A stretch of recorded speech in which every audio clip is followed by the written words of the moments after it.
এইখিনি মোৰ কঁঠালৰ চব্জিখিনি নমাই থবৰে হৈছে ইতিমধ্যে আৰু কি ধুনীয়াকৈ সিজি গৈছে।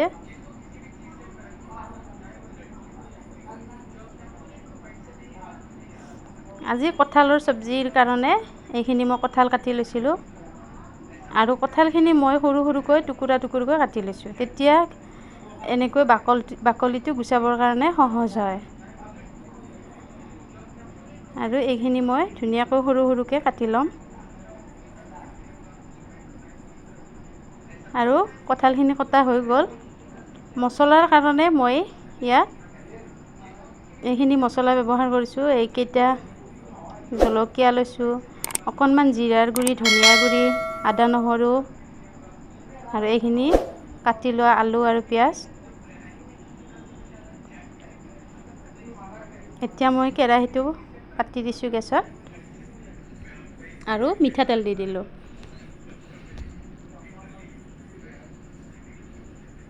এখিলা তেজপাত দি দিলোঁ, ইয়াত কেঁচা জলকীয়া দি দিলোঁ,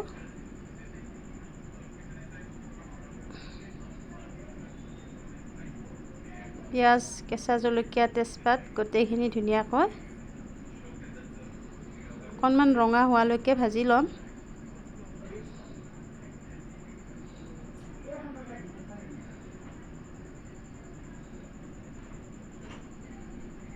কঁঠালৰ চব্জিখন ধুনীয়াকৈ বনালে ইয়াত আৰু বেলেগ একো আঞ্জাৰ প্ৰয়োজন নাই আৰু সেই আঞ্জাখনেৰে ভাত খাব পাৰি।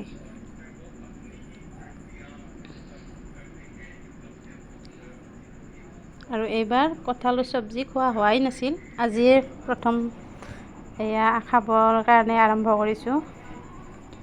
এতিয়া মই ইয়াত আলুখিনি দি দিলোঁ।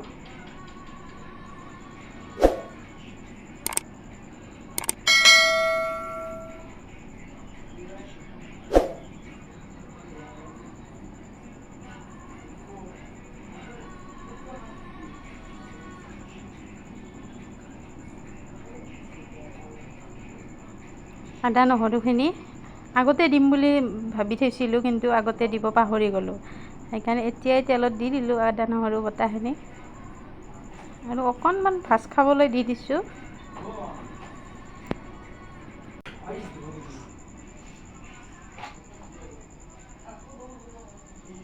এতিয়া ইয়াত কঁঠালৰ টুকুৰাকেইটা ঢালি দিলোঁ, অকণমান তল ওপৰকৈ লাৰি দিছোঁ।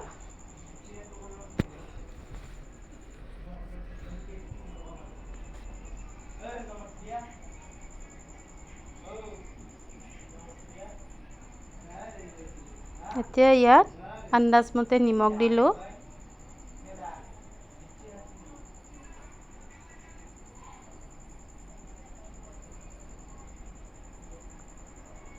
হালধি দিলোঁ আৰু এতিয়া ধুনীয়াকৈ লাৰি দিম। এখন হাতেৰে মোবাইলটো ধৰি আছিলোঁ, সেইকাৰণে কেৰাহীটো লৰি আছে।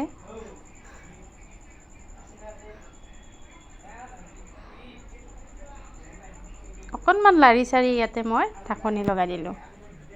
ঢাকনিখন অকণমান লাৰি দিছোঁ আৰু অকণমান সময় ঢাকনি দিছোঁ, কম জুইত দিয়াই আছে।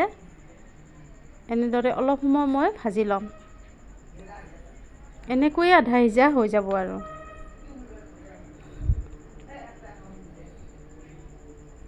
অকণমান ইয়াতে মই পানী দিলোঁ, বেছিকৈ দিয়া নাই, অকণমান এনেই সিজাই ল'ম, তাৰপিছত আৰু অলপ দি দিম পানী। সকলোৰে বনোৱা পদ্ধতিবিলাক বেলেগ বেলেগ, মই এনেকৈ বনাওঁ, সেইকাৰণে মই এনেকুৱাই দেখুৱালোঁ।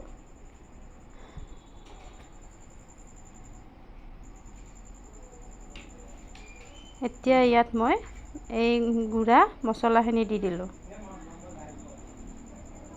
আৰু অকণমান মছলাখিনি ধুনীয়াকৈ মিহলি হোৱাৰ কাৰণে লাৰি চাৰি দি দিলোঁ।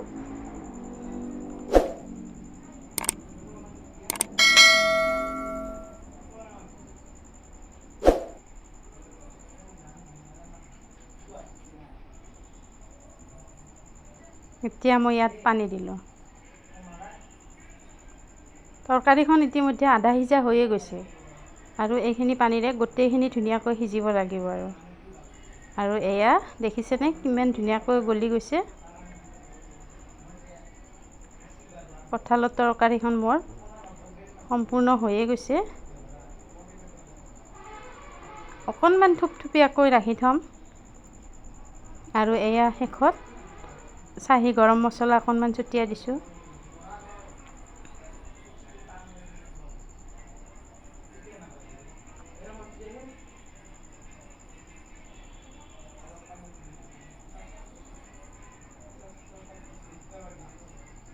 আৰু এয়া চব্জিখন সম্পূৰ্ণ হৈয়ে গ'ল মোৰ।